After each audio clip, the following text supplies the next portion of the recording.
Mas eu disse que hoje é especial porque, além de ser domingo, além de apresentarmos essas crianças ao Senhor, hoje também é o dia em que nós vamos terminar a série de Atos dos Apóstolos. Foi 1 ano e meio pregando esse que é talvez, com certeza, um dos livros mais importantes do Novo Testamento, que narra como que os discípulos, os apóstolos de Jesus continuaram a fazer tudo aquilo que Jesus começou a fazer e a ensinar. Muitos de vocês chegaram na Igreja Vida durante o livro de Atos dos Apóstolos e hoje nós vamos terminar esse livro. E eu quero então ler com você Atos capítulo 28, apenas 2 versículos, verso de número 30 e verso de número 31. O título para esse último sermão em Atos dos Apóstolos é Casa Alugada. Antes de eu ler, eu só quero dizer, porque eu sei que geralmente culto das 11, nós temos, graças a Deus, muitos visitantes, principalmente hoje que tem a apresentação de crianças. Então dizer para você em especial que tem filhos pequenos, aqui na igreja nós temos toda uma estrutura para receber os seus filhos lá, desde pequeno, no berçário, onde caso você precise, nós temos uma sala onde o culto está sendo transmitido. E nós também temos salas infantis e temos uma sala também para pré-adolescente lá em cima, sala 6 que a gente chama ela. Quantos anos vai até a sala 6? 12? 14, até 14 anos, então também a gente tem uma sala lá, tá bom? Só para que vocês saibam. Vamos lá, os 2 últimos versículos de Atos diz assim: durante 2 anos Paulo permaneceu na sua própria casa, que tinha alugado, onde recebia todos os que o procuravam. Pregava o reino de Deus e com toda a ousadia ensinava as coisas referentes ao Senhor Jesus Cristo sem impedimento algum. O livro de Atos termina assim, de uma forma abrupta, e talvez hoje nós vamos entender por que ele termina de uma forma abrupta. Vamos orar, feche seus olhos, vamos falar com Deus. Mais uma vez, Senhor, estamos diante da Tua palavra, que serve de fonte, de nutrição, fortalecimento, encorajamento, aperfeiçoamento para as nossas vidas. Que o Senhor bondosamente, neste domingo, essa última mensagem de Atos dos Apóstolos, possa falar conosco. Que a Tua boa mão esteja sobre nós nesse momento, para que possamos ouvir. Nós não queremos ouvir falar sobre Deus, mas queremos ouvir Deus falando conosco. E saiamos daqui contemplando, Senhor, a Tua glória, a Tua beleza, tudo isso para louvor e honra do Teu santo e poderoso nome. É no nome do nosso Senhor Jesus Cristo que nós oramos. Você pode dizer amém? Amém. O meu pai gostava muito de mudar de casa quando eu morava com a minha família. A gente morou em muitos lugares, e parte do porquê nós moramos em muitos lugares foi porque a gente morava de aluguel. E a maior parte das casas que a gente morou são bem próximas daqui do bairro da igreja. A gente morou em muitas casas aqui no Jardim Palmares, que é um bairro próximo aqui da igreja. E nós moramos também, eu morei muitas vezes aqui no Jardim Novo Mundo, também uma boa parte aqui. Eu acho que hoje aqui, na verdade, tem 2 tipos de pessoas. Talvez gente que passou a infância inteira na mesma casa e poderia dizer, não, eu vivi 20 anos na mesma casa. E gente que talvez vai poder dizer, não, enquanto eu morei com os meus pais, eu devo ter morado em pelo menos umas 20 casas. E o meu caso foi que a gente mudava bastante. E nessas mudanças, uma coisa engraçada é que a gente tinha um armário, que a gente já tinha ganhado esse armário de alguém da família, eu nem sei quem, era um armário usado.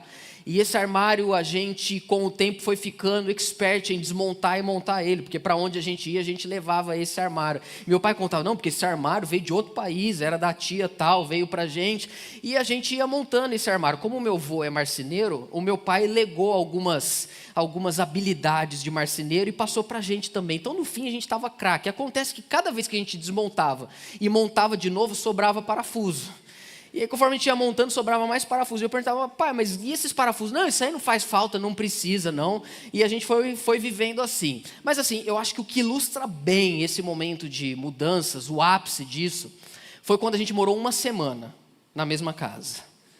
Acontece o seguinte, a gente morava num apartamento aqui no Palmares e a minha tia Xena morava num outro apartamento na rua de trás. Não era longe, as 2 casas eram próximas da esquina.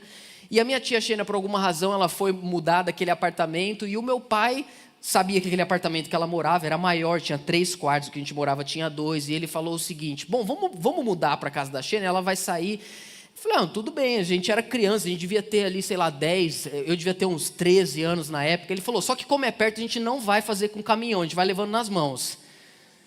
A gente criança, né, para nós tudo é festa. E a gente foi, eu me lembro certinho, eu, o Lucas, o Matheus, a gente carregando geladeira, carregando o guarda-roupa, os parafusos caindo, e a gente foi levando então para aquele apartamento. É legal, eu gosto de pensar essas histórias, porque eu me lembro como eu pensava na época, porque você é criança, você não tem entendimento. Hoje eu olho para trás e falo: cara, que loucura. Aí a gente se estabeleceu lá, o apartamento de fato era melhor e maior. Deu mais ou menos uns 3 dias, meu pai falou assim: nós vamos ter que voltar. Falei: como assim? Por quê? Aí que eu fui entender. Hoje eu olho para trás e entendo por quê. Minha tia saiu, ela tinha contrato com a imobiliária, e o meu pai simplesmente falou: como ela saiu, a gente vai entrar, depois a gente fala com a imobiliária. A imobiliária falou: não, a gente precisa desse apartamento vazio. E aí a gente voltou. Estamos aqui hoje para contar essa história. Mas o ponto é que hoje aqui nós estamos de mudança. Nós estamos saindo de Atos dos Apóstolos. Atos dos Apóstolos é o livro cujo seu objetivo é gerar na igreja uma identidade missional. Atos dos Apóstolos está preparando todo cristão para ser um missionário em qualquer lugar do mundo, em qualquer estação da vida dele. É isso que Atos dos Apóstolos quer fazer com você e comigo. Independentemente se a nossa casa é própria ou alugada, se a gente ganha muito ou pouco dinheiro, se a gente tem ou não filhos, onde nós estivermos, por causa do poder do Espírito Santo, podemos ser missionários. Atos dos Apóstolos tem essa intenção. E se você não percebeu, durante esse 1 ano e meio, não só com o apóstolo Paulo, mas com os outros apóstolos, nós moramos em várias cidades. A gente começou em Jerusalém, onde o Espírito Santo foi derramado, mas uma vez que a igreja entra em dispersão, a gente também morou em Corinto, a gente morou em Éfeso, a gente morou 2 anos com Paulo em Cesareia Marítima, a gente morou na cidade de Antioquia, onde Paulo foi selecionado para ser o missionário, e fomos aí passeando. E hoje nós chegamos em Roma. Bom, na verdade, vocês chegaram em Roma semana passada, com o pastor Zelito pregando, eu cheguei hoje. Roma, que é inclusive comentada pelos comentaristas bíblicos, provavelmente aquilo que tinha em mente de ser chamado os confins da terra. Atos é isso: receberão poder ao descer sobre vocês o Espírito Santo, e vocês serão as minhas testemunhas. E aí tem um avanço geográfico do evangelho em Jerusalém, em Judéia, na Samaria e até os confins da terra. Roma era a capital do maior e mais poderoso império daquela época, o Império Romano. Então Paulo chegar em Roma e pregar o evangelho ali, é como se o evangelho tivesse rompido todas as barreiras geográficas, e a partir dali ele vai chegar em qualquer lugar do mundo. E nesse 1 ano e meio que nós estivemos aqui, foi muito especial tudo que vivemos. Semana que vem a gente muda. A gente vai para uma outra geografia, para uma outra parte da história, uma nova série de mensagens com outros personagens. Semana que vem a gente vai começar o livro de... Eu falo depois para vocês. Vou contar para depois, tá? Mas o fato é que nós estamos em Roma. E hoje eu tenho um objetivo. Eu quero pregar esses 2 versículos que nós lemos, mas também acho que vale a pena a gente fazer uma mini retrospectiva. Lições que nós aprendemos em Atos dos Apóstolos. E a primeira grande lição para mim em Atos dos Apóstolos é que é loucura viver em missão sem o poder do Espírito Santo. Se eu fosse escolher um versículo que para mim traduz o tema central de Atos dos Apóstolos, seria o verso 8 do capítulo 1 de Atos. Vamos ler. Palavras de Jesus dizendo: mas vocês receberão poder ao descer sobre vocês o Espírito Santo, e serão as minhas testemunhas, tanto em Jerusalém, como em toda a Judéia e Samaria, e até os confins da terra. Perceba você, porém, que essa frase ela começa com uma conjunção adversativa, mas. Ou seja, o que Jesus está dizendo aqui tem um contexto. Jesus está dizendo a esses apóstolos que eles vão ser testemunhas dentro de uma conversa que tem um contexto maior. E a gente consegue entender o contexto dessa conversa a partir do verso de número 6. Uma pergunta que eles fizeram para o Senhor Jesus. Os apóstolos, os 11, perguntaram: Senhor, será este o tempo? Ou em algumas traduções mais modernas, quando será o tempo em que o Senhor irá restaurar o reino a Israel? Perceba, todos os apóstolos eram judeus.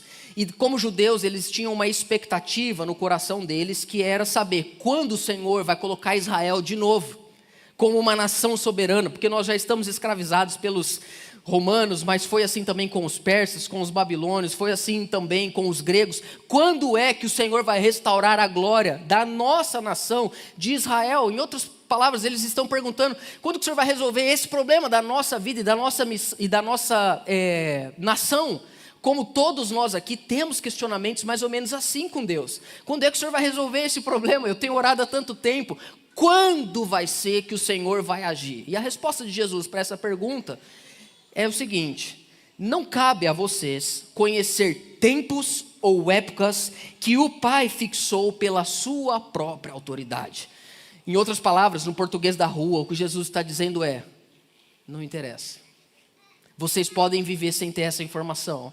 Vocês podem viver sem saber o que vai acontecer com vocês. É possível vocês terem razão para viver e continuar vivendo bem sem ter todas as respostas. Por quê? Aí entra o verso de número 8. Mas receberão poder ao descer sobre vocês o Espírito Santo e vocês serão as minhas testemunhas. O que Jesus está dizendo é: vocês não precisam ter todas as respostas do que vai acontecer na vida de vocês, desde que vocês vivam em missão. Se vocês viverem em missão, se vocês receberem esse Espírito Santo e o poder desse Espírito Santo, não importa as respostas que vocês não tiverem, vocês têm o principal, que é viver para a glória de Deus. Por isso, irmãos, eu diria para nós hoje, é mais importante você e eu buscarmos o poder do alto, do que respostas do que vai acontecer lá na frente. Talvez você perguntar para Jesus: Senhor, o que vai acontecer comigo? O que vai acontecer daqui 10 anos? Jesus não vai dizer. Talvez primeiro porque você não está preparado para saber o que vai acontecer daqui 10 anos. E talvez porque se ele dissesse, levaria você a pensar que por ter essa informação você não precisa mais dele. Tudo que nós precisamos saber é: vocês vão receber poder ao descer sobre vocês o Espírito Santo, e vocês serão minhas testemunhas. Então, quando nós olhamos para Atos, daí para frente, também poderíamos chamar de Atos do Espírito Santo. É a demonstração de como o Espírito Santo usou homens e mulheres comuns para pregar uma mensagem extraordinária. Se preocupe muito mais com quem você vai morar do que onde você vai morar. O mais importante é Jesus. A segunda coisa que eu aprendi em Atos dos Apóstolos é que a igreja é o quartel-general da missão. Em nenhum momento nós podemos confundir esses dois assuntos: igreja e reino de Deus. Igreja e reino de Deus são coisas diferentes, só que indissociáveis ao mesmo tempo. O chamado de Deus é formar em nós uma comunidade que prega, anuncia, sinaliza o reino de Deus. O reino de Deus é maior do que a igreja. O reino de Deus não existe porque a igreja existe. A igreja existe porque o reino de Deus existe. Sabe o que a igreja é? Ela é o resultado do reino de Deus. A igreja é o ajuntamento das pessoas que creram no evangelho do reino e agora estão vivendo debaixo dessa comunidade, demonstrando ao mundo como seria uma comunidade que vive debaixo do senhorio de Cristo Jesus. E para mim, um dos textos de Atos, capítulo 13, verso 1, ilustra muito bem essa vida comunitária. Porque foi no meio da igreja que Paulo foi despertado para ser um missionário. O texto diz o seguinte: havia na igreja de Antioquia profetas e mestres: Barnabé, Simeão, chamado Níger, Lúcio de Cirene, Manaém, que tinha sido criado com Herodes, o tetrarca, e Saulo. Olha que bonito como começa o verso de número 2. E enquanto eles estavam adorando o Senhor e jejuando. Poderíamos parafrasear dizendo: enquanto eles estavam sendo igreja. Enquanto eles estavam em Antioquia, buscando a Deus, ouvindo a palavra de Deus, vivendo uma vida de oração, o Espírito Santo disse para quem? Disse para a comunidade: separem-me agora Barnabé e Saulo para a obra a que os tenho chamado. E então, jejuando e orando, e impondo as mãos sobre eles, o despediram. Os apóstolos foram chamados ali na igreja de Antioquia e foram despertados para a missão de Deus na vida deles. Como eu disse para vocês, o reino de Deus é uma coisa, a igreja é outra. O que é a igreja? A igreja de Deus... o que é a igreja? A igreja é o reino de Deus em formato de comunidade. É um povo que dá testemunho ao mundo. Como que é viver debaixo do mesmo Senhor e do mesmo Deus? A igreja é um vislumbre da nova criação. A igreja é um flash, ela é um trailer. Como vai ser o mundo quando Deus será tudo em todos? Como o mundo vai ser quando todos os povos e todas as nações se reunirem diante do mesmo Deus? Olhe para a igreja de Jesus e você vai perceber a beleza da pluralidade de gente diferente uma da outra, mas vivendo debaixo do mesmo Senhor. Por isso que Philip Yancey disse que a igreja é a primeira instituição no mundo a unir homens e mulheres, escravos e livres, ricos e pobres, judeus e gentios no mesmo lugar. A igreja mostra para nós, ela dá um lapso para nós de como vai ser a nova criação, onde todos serão cheios de toda a glória de Deus. Por isso nós não podemos negligenciar a vida em igreja, porque a gente não pode sair, irmãos, correndo de segunda a sexta-feira, lá na cidade, igual uns loucos, querendo pregar o reino de Deus. Se a gente não estiver aqui pelo menos uma vez por semana, para a gente ser nutrido, nós vamos morrer no meio do caminho. Porque a vida em missão cansa. A gente precisa ser reabastecido. A gente precisa ser nutrido. A gente precisa se relembrar das mesmas coisas que a gente insiste em esquecer, que não podemos viver uma vida sem colocar Cristo como pedra angular da nossa história. Talvez o texto de Atos que ilustre melhor isso é Atos capítulo 2, verso 42. E perseveravam na doutrina dos apóstolos e na comunhão, no partir do pão e nas orações. Em cada alma havia temor, e muitos prodígios e sinais eram feitos por meio dos apóstolos. Todos os que criam estavam juntos e tinham tudo em comum. Eram homens e mulheres muito diferentes uns dos outros, assim como nessa sala hoje. Como é que podemos dizer que nós aqui temos tudo em comum, se cada um de nós aqui tem uma história, se muitos aqui moram de aluguel, outros têm casa própria, uns têm pai, outros nunca tiveram pai, uns tiveram uma infância com boa condição financeira, outros tiveram que trabalhar desde criança para sobreviver. Como que a gente pode dizer que a gente tem tudo em comum? Porque você e eu temos tudo em comum com pessoas que têm o mesmo tudo que a gente. E a pergunta é, o que é tudo para você? Se você disser, tudo para mim é Jesus, e se para mim Jesus é tudo, então nós temos tudo em comum. Porque o seu tudo é o mesmo tudo que o meu, que a nossa vida não se resume na nossa graduação e nem no diploma que está pendurado na nossa parede, nem quanto dinheiro tem na nossa conta do banco nesse momento, porque nós sabemos que tudo isso é passageiro, mas nós caminhamos vivendo a vida em comunidade onde Cristo é o Senhor de todos nós. Verso 45, vendiam as suas propriedades e bens, distribuindo entre todos à medida que alguém tinha necessidade. Diariamente perseveravam unânimes no templo, partiam pão de casa em casa e tomavam as suas refeições com alegria e singeleza de coração, louvando a Deus e contando com a simpatia do povo. Enquanto isso, o Senhor lhes acrescentava dia a dia os que iam sendo salvos. A igreja é mais do que o culto de domingo, mas não é menos do que ele. Por isso eu queria dizer para você, não negligencie a importância disso que a gente está fazendo aqui hoje. Abra espaço na sua agenda para viver em comunidade. A gente teve um final de semana, a gente está tendo, né, amor? Um final de semana do jeito que a Suzana gosta. Tivemos confraternização na sexta-noite. Eu tive coisa sábado de manhã, tive coisa sábado à tarde, tive coisa sábado à noite. Tenho coisa agora depois o jeito que a Suzana gosta. Aí ela está falando para mim, amor, você acha que todo mundo é assim?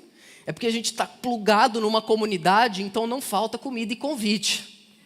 Estou aqui, viu, disposto. Porque essa vida em comunidade nos nutre, não só da palavra, mas também de comida. Essa vida em comunidade é o que faz com que a gente não desfaleça. Irmãos, preste atenção, a vida em missão nos consome, mas a vida em comunidade nos renova. É loucura a gente querer viver em missão e se esquecer da vida em comunidade. Aprendi isso em Atos. Mas uma outra coisa que eu aprendi em Atos, relacionamentos na missão são desafiadores. Não é fácil.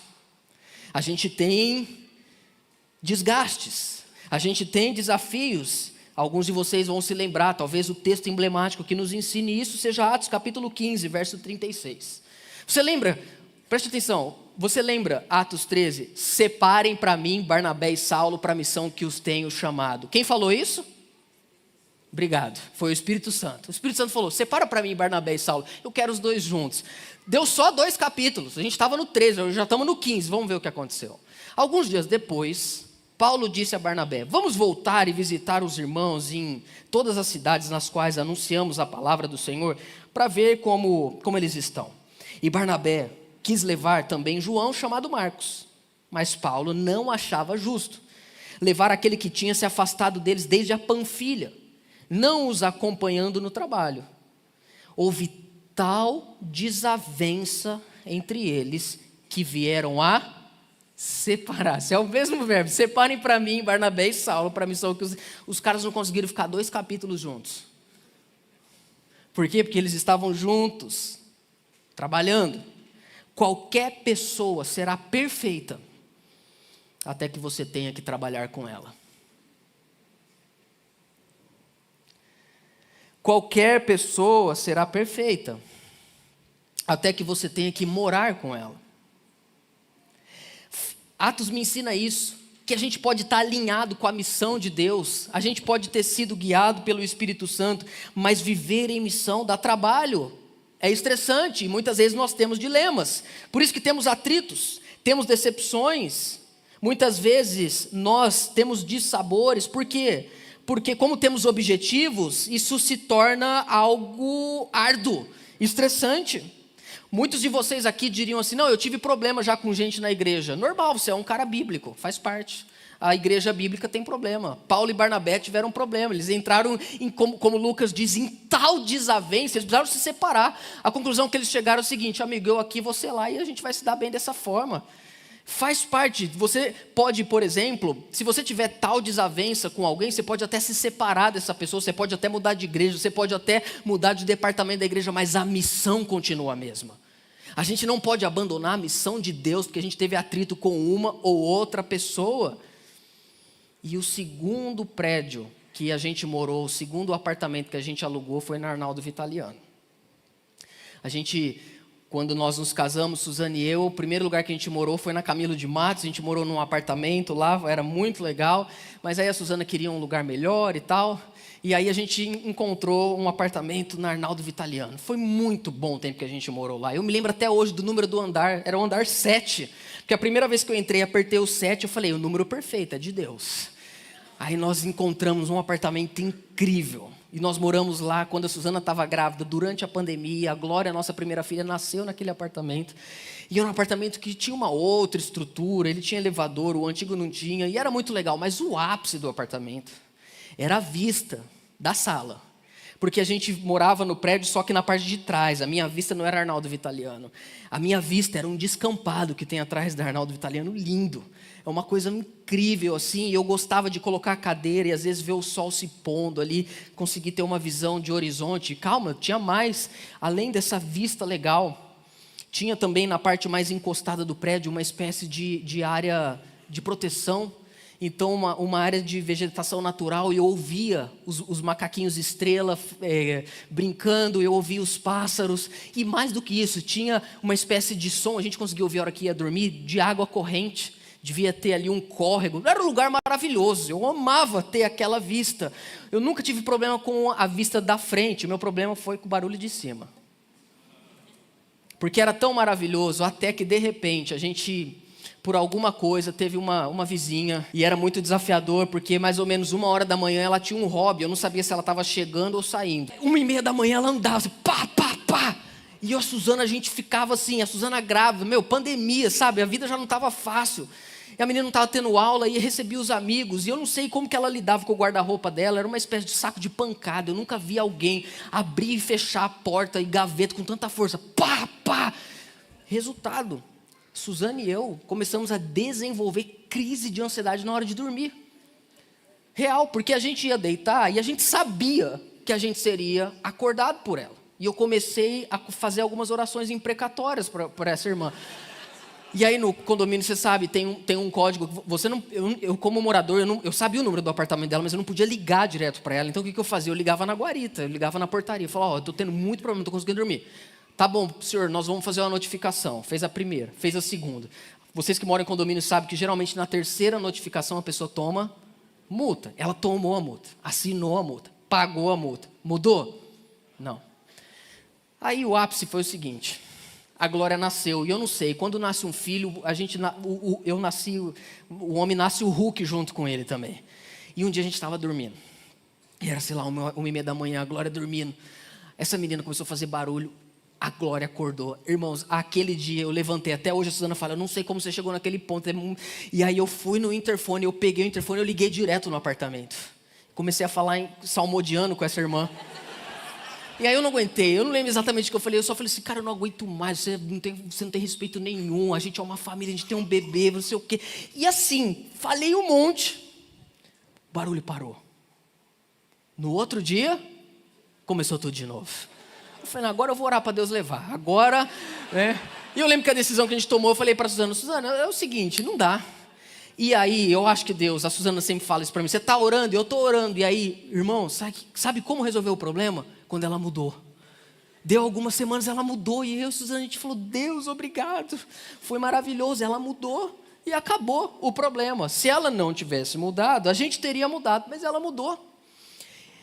E algumas pessoas, a gente só vai conseguir se aproximar se a gente se afastar.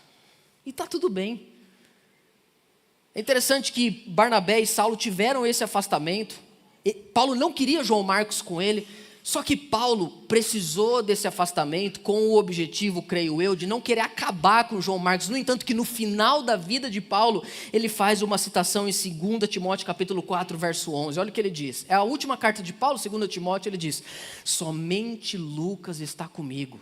Encontre Marcos e traga-o junto com você, pois me é útil para o ministério. Ou seja, Paulo não ficou com rancor, com ódio de João Marcos. Tem pessoas que, tudo bem, você se afasta de alguma pessoa, não tem problema, mas a missão continua a mesma, porque a missão é a missão de Deus. Hoje, quando eu penso nessa moça, eu tenho muito carinho por ela. Creio que ela prosperou, eu creio que ela está bem, eu amo a vida dela, eu aqui e ela lá. E está tudo bem, é sobre isso. A gente continua seguindo a nossa jornada. Faz parte, temos desavenças, nós estamos trabalhando. Isso aqui é uma comunidade operária, uma comunidade de trabalho, nós estamos servindo aquele que é o Rei dos Reis, Senhor dos Senhores. Você pode dizer amém? Amém. Mas tem uma quarta lição que eu aprendi no livro de Atos. E se eu fosse dizer, talvez particularmente a que mais me marcou. No livro de Atos nós temos várias sessões implícitas no decorrer da história. E de repente o apóstolo Paulo no capítulo 13, ele se torna protagonista dessa história. E ele começa a viver as suas viagens missionárias no poder do Espírito Santo. Mas tem um momento derradeiro nessa história, que é quando Paulo, ele começa a ser impelido pelo Espírito Santo para ir para uma cidade onde o que ia acontecer ali é sofrimento. E eu gosto muito de um teólogo anglicano chamado Andrew Wright, e ele faz uma comparação muito interessante. Preste atenção porque isso é legal. Ele diz que a partir do capítulo 20 de Atos dos Apóstolos, Lucas, o autor de Atos, tem como uma intenção, na opinião de Andrew Wright, de mostrar para nós a vida de Paulo como uma espécie de espelho da experiência de Jesus, do ministério de Jesus. Quando Paulo vai para Jerusalém para sofrer, é a mesma coisa que aconteceu com Jesus ali. E vai tendo um crescendo na dramaticidade do texto, revelando para nós que assim como o reino de Deus foi estabelecido por Cristo através do sofrimento, é também através do sofrimento que o reino de Deus vai se materializando nas nossas vidas e sendo sinalizado para aqueles que estão ao nosso redor. A virada de chave em Atos dos Apóstolos sobre isso é o capítulo 20, a partir do verso 22, onde Paulo diz o seguinte: e agora, impelido pelo Espírito, vou para Jerusalém, não sabendo o que ali vai me acontecer. Exceto, verso 23, que o Espírito Santo, de cidade em cidade, me assegura que prisões e sofrimentos estão à minha espera. E esse verso, é o verso 24, ele é tão bonito que a gente, inclusive, alguns de vocês vão se lembrar, nós mandamos fazer um marca-página da igreja com esse versículo e demos para vocês o verso de número 24 que diz o seguinte: porém em nada considero a vida preciosa para mim mesmo, desde que eu complete a minha carreira e o ministério que recebi do Senhor Jesus para testemunhar o evangelho da graça de Deus. Paulo está dizendo, eu vou para Jerusalém e eu sei que eu vou sofrer, mas não tem problema, porque a minha vida tem a ver com cumprir o meu chamado. Hoje nós vamos dar um presentinho para vocês no final também do culto. Amém? Para selar o final de Atos dos Apóstolos, eu estava procurando aqui, mas eu acho que eu devo ter deixado cair, é um adesivo que vocês vão ganhar, no final eu vou mostrar para vocês. Mas o ponto é que, da mesma forma que Jesus foi para Jerusalém, e ele foi ali julgado injustamente pelo Império Romano, e ele padeceu na cruz e ressuscitou no terceiro dia, o apóstolo Paulo foi para Jerusalém, e ali ele foi colocado sob custódia do Império Romano, movido pelos seus irmãos judeus contemporâneos e conterrâneos. Mas no meio de toda essa dificuldade que Paulo passou, Jesus apareceu. Atos 23:11 diz o seguinte: na noite seguinte, o Senhor, pondo-se ao lado de Paulo, disse: coragem. Jesus não vai aparecer e dizer para Paulo que ele não vai sofrer. Mas Jesus diz, no meio do seu sofrimento, coragem. Pois assim como você deu testemunho a meu respeito em Jerusalém, é necessário que você também testemunhe sobre mim em Roma. O Enterwright, ele faz uma comparação assim. Ele diz que o naufrágio de Paulo equivale à crucificação de Cristo. E quando Paulo entra na ilha de Malta, equivale à ressurreição de Cristo. Paulo ficou 2 anos em Cesareia Marítima e ele vai de navio agora para Roma. Você lembra dessa história? O navio se perde. E ele levanta no meio da tormenta e diz o seguinte: gente, Deus, o Deus a quem eu pertenço e sirvo, mandou um anjo e disse para mim o seguinte: porque como eu estou nesse barco, ninguém vai morrer aqui, nem um fio de cabelo de vocês vai se perder, mas vocês precisam se preparar para chegar em terra firme. Isso ilustra a crucificação, Jesus entregando a sua vida para o propósito de salvar a humanidade. E quando Paulo chega na ilha de Malta, ele pisa em terra firme, equivale agora a um homem que está vivendo sob o poder da ressurreição. Por quê? Uma cobra pica Paulo e ele não morre. Paulo é usado por Deus para curar quase todos os enfermos daquela ilha, vivendo então essa experiência de esvaziamento. Você tem um padrão que se aplica a nós hoje, discípulos do reino. Entrega, você se disponibiliza ao reino de Deus. Sofrimento, uma morte simbólica, que é um esvaziamento. Deus permite com que a gente sofra, porque isso esvazia quem nós somos.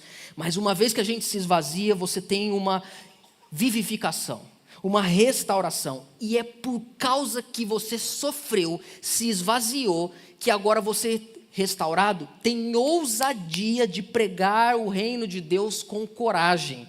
Porque é esse processo. Porque, irmãos, a única forma de nós sermos cheios de Deus é nós primeiro nos esvaziarmos de nós mesmos.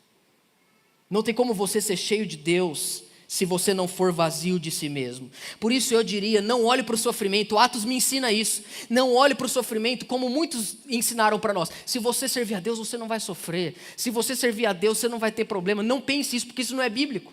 Olhe para o sofrimento e entenda, Deus vai usar isso, porque Ele quer me esvaziar.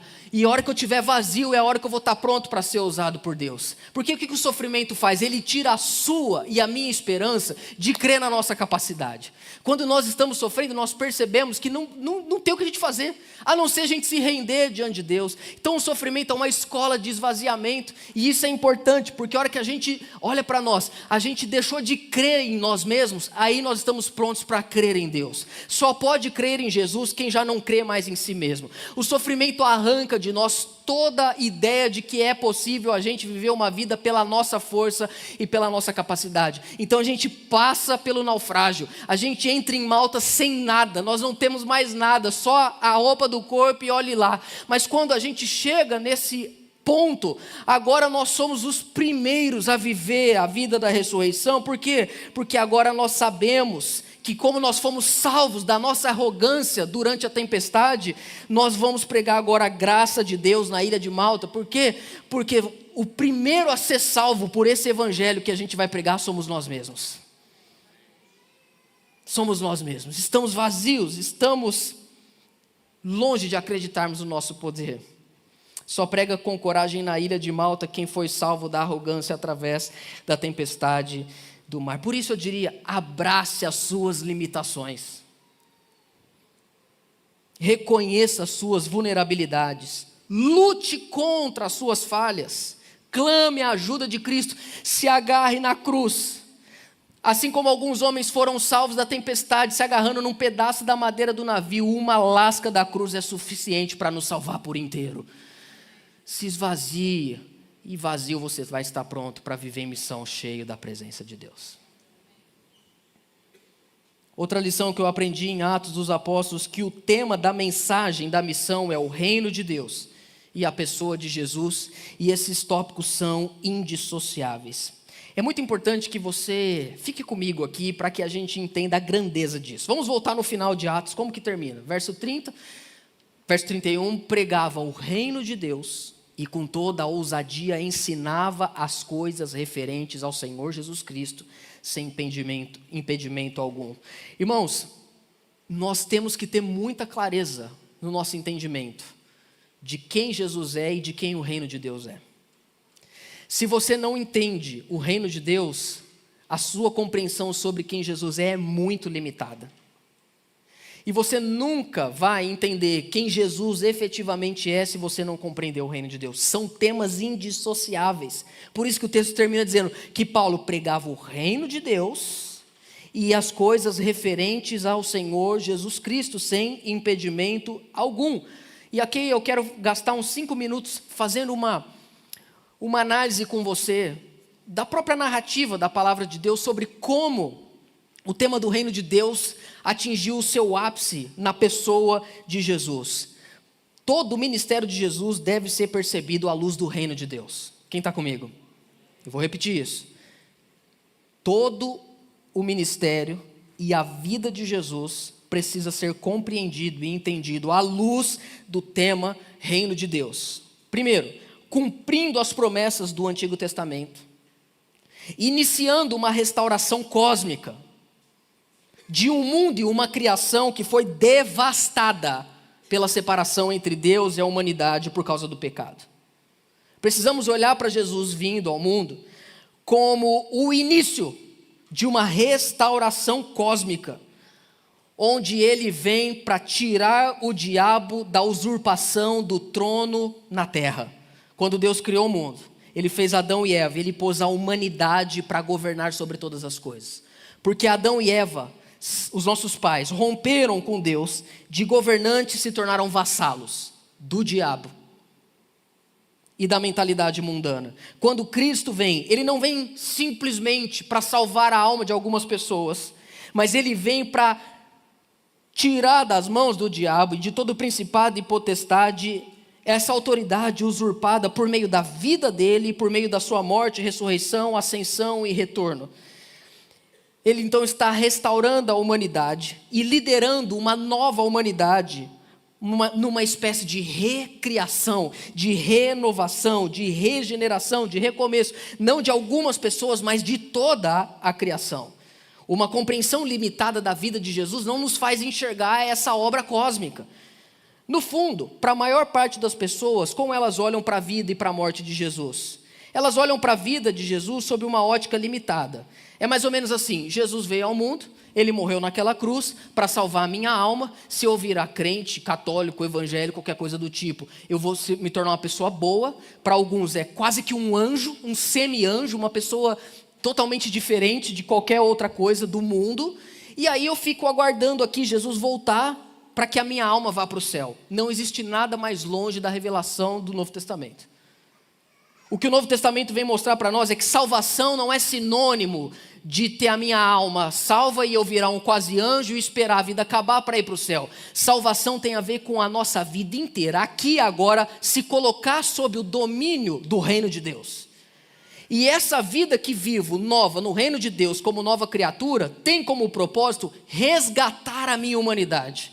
Fazer com que eu volte a ser como Deus criou a humanidade para ser. E eu fico aqui não esperando Jesus voltar para minha alma e para o céu. Eu vou vivendo a vida encarnada do reino de Deus, com os seus valores, justiça e características. Tendo filhos, criando família, estudando, abrindo empresa, prosperando, ajudando pessoas, para que através de tudo isso, eu pela minha vida vá demonstrando às pessoas os primeiros sinais dessa nova terra, dessa nova criação, que será totalmente planificada quando Cristo voltar. Pensando assim, nós olhamos para a vida de Jesus como a encarnação e revelação do reino de Deus. O nascimento de Jesus, ele já vem como rei. Por isso que Herodes mandou matar Jesus, porque ele se sentiu em perigo, porque ele era o rei dos judeus. Jesus vem e nasce como um rei. E a vida de Jesus é uma vida de demonstração e obediência aos mandamentos da criação que Adão não pôde obedecer. Jesus é o segundo Adão. Perceba você que Adão e Eva no jardim ouviram o diabo e desobedeceram a Deus e foram expulsos do paraíso. Mas vem Mateus 4, Jesus é o novo Adão. E não foi no jardim que ele foi tentado, foi no deserto, que é onde a humanidade está hoje. E o diabo veio e fez os 3 mesmos convites que ele propôs para Adão e Eva em Gênesis 3. Mas Jesus obedeceu a Deus em nosso lugar, como nosso representante. E não foi agora ele quem foi expulso, mas foi o diabo que foi expulso. E ele está demonstrando agora, através da sua vida, essa restauração. Os milagres de Jesus têm a ver com sinalizar o reino de Deus. É como se Jesus estivesse dizendo: vocês querem entender qual é o tipo de criação que Deus fez? Veja as curas que Jesus fez. A gente tem a tendência de ver as curas como atos sobrenaturais, e são. Mas na verdade as curas são intervenções poderosas para resgatar a humanidade perfeita que Deus criou. É como se Deus dissesse: esse cego vai ser curado, porque eu não criei pessoas para não enxergarem. Essa pessoa vai voltar a andar, porque eu não criei gente incapaz. Essa pessoa vai ser exorcizada, porque os demônios não poderão preencher aquele que agora vai ser casa de Deus. Essa pessoa aqui vai ser uma pessoa que vai voltar à vida, porque eu sou Deus de vivo e não de mortos. Os milagres de Jesus vão encarnando essa humanidade que se iniciou na ressurreição. A pregação de Jesus foi sobre o reino de Deus. Mateus 13, as parábolas de Jesus, ilustrando como é o reino de Deus. E você tem o clímax da vinda do reino na morte de Jesus. Quando Jesus está na cruz, ele não está simplesmente morrendo para levar algumas almas para o céu. O que está sendo crucificado ali é a humanidade caída inteira. A lógica do evangelho é o seguinte: por meio da morte e do sofrimento, ele está destronando os principados e as potestades.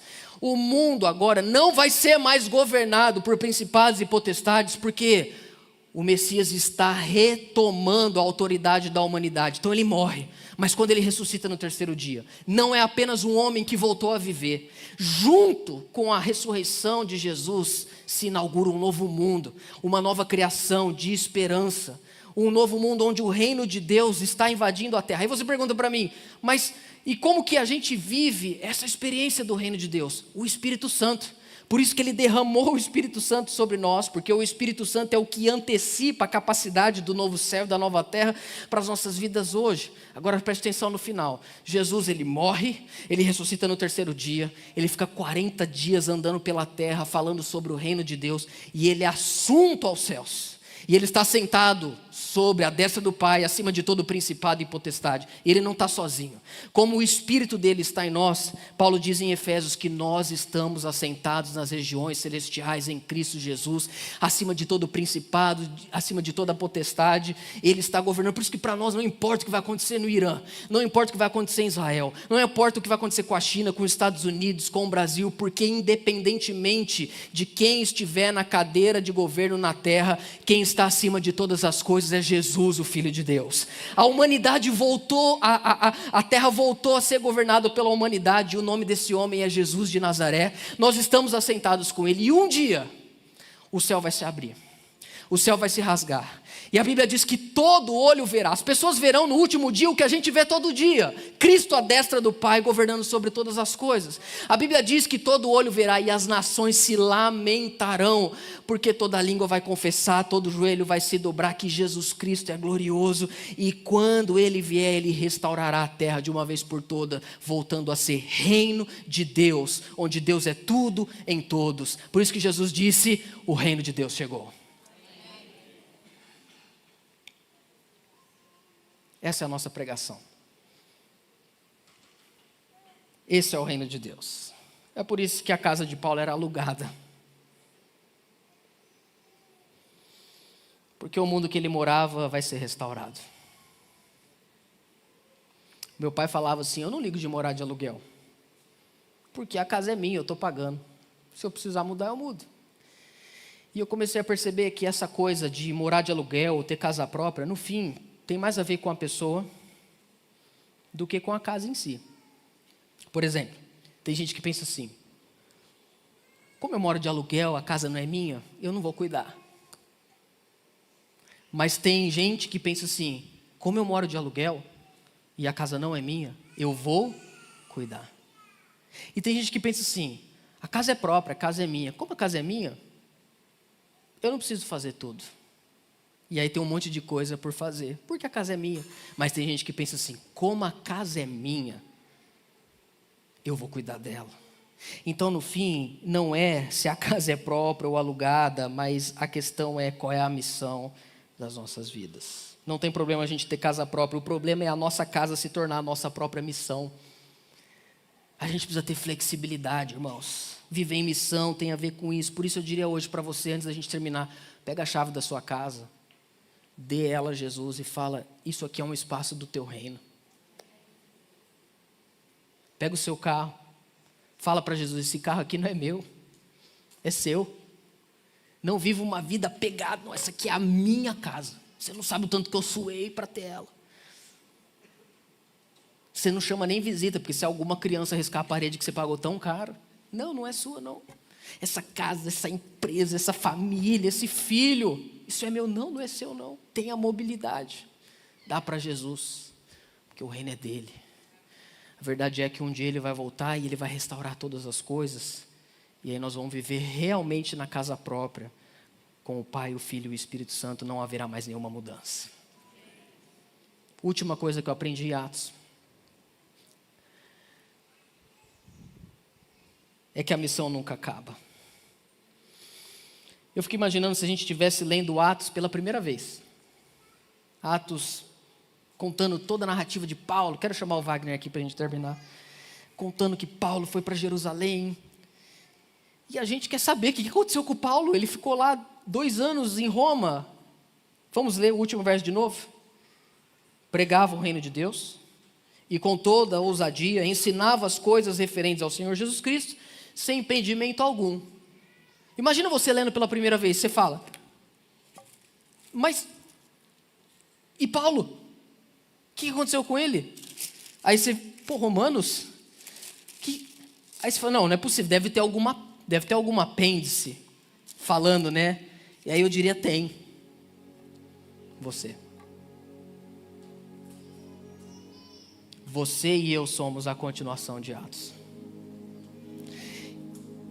Na minha opinião, Atos capítulo 28 termina da forma como termina por 2 razões. Por que Atos termina de forma abrupta? A primeira coisa que eu diria é porque a vida de Paulo não é a coisa mais importante do livro. Assim como a sua vida e a minha não é a coisa mais importante da história. Eu e você somos só um capítulo em uma grande história. A nossa vida não é sobre nós. A ideia mais ou menos é a gente dar sequência naquilo que Deus começou a fazer. O que eu recebi, isso também lhes entreguei. É mais ou menos assim: o meu pai me ensinou o evangelho. Não importava se morava em casa própria, se era grande, se de carro novo, se ganhava muito, se ganhava pouco. Meu pai me ensinou o evangelho do reino de Deus. E eu vou ensinar para o meu filho e para a minha geração. Não importa quanto eu tenho no banco, não importa quantos diplomas tem na minha parede, não que isso não seja importante, mas à luz do reino de Deus, eu só sou um capítulo pequeno numa grande história. Então o evangelho que o meu pai me ensinou, eu vou ensinar para os meus filhos e vou ensinar para a minha geração, e depois eu vou morrer, vou desaparecer. A tradição da igreja conta que Paulo, ele foi liberto dessa primeira prisão em Roma, ele viajou, voltou para a Ásia Menor, voltou para Éfeso, talvez foi para a Espanha, e aí depois ele foi preso de novo, e provavelmente morreu decapitado em Roma. Mas por que eu acho que Lucas não conta isso para nós? É mais ou menos assim, porque para nós cristãos, a forma como a gente morre é só um detalhe. A forma como a gente morre é só um detalhe, porque o importante não é como a gente morre, mas é como a gente vive. Um dia nós vamos morrer, mas todos os outros nós vamos viver. E viver é Cristo. As coisas que a gente tem aqui é tudo de Deus. A gente só está sendo bons mordomos. Segunda e última razão, porque Atos não diz para nós porque Paulo morreu abruptamente, é porque essa história se tornou a nossa história. Então agora o reino vem não é mais pelo naufrágio de Paulo no mar Mediterrâneo, nem porque ele pisou em Malta. O reino de Deus vem agora por meio do seu e do meu sofrimento. Agora o reino de Deus não é anunciado mais pela pregação de Paulo de Tarso, de Pedro, de Tiago, mas é pela nossa pregação. Nós estamos continuando nessa esteira histórica, e por isso que a gente vive em missão, vive em Cristo. Não podemos deixar de falar daquilo que vimos e ouvimos. Talvez você diga assim para mim: pastor, eu quero abrir a minha casa para o reino de Deus, só que tem o seguinte, a minha casa ela tá bem assim, tá faltando piso, a janela tá emperrada, a parede está com umidade. Aí eu diria para você, então não se preocupe. Você quer abrir a sua casa para Jesus, ela está meio desgovernada. A partir de domingo que vem, esse é o compromisso de Deus com você e comigo: restaurar a nossa casa para que Jesus entre. Por isso nós vamos pregar a partir de domingo que vem. Não vou falar ainda. Não compete você a saber o que o Pai fixou pela sua própria autoridade, mas recebereis poder ao descer sobre vós o Espírito Santo, e serão minhas testemunhas em Jerusalém, Judéia, Samaria, América do Sul, Brasil, Ribeirão Preto, para a glória de Deus. Você pode aplaudir ao nosso Deus? Aleluia!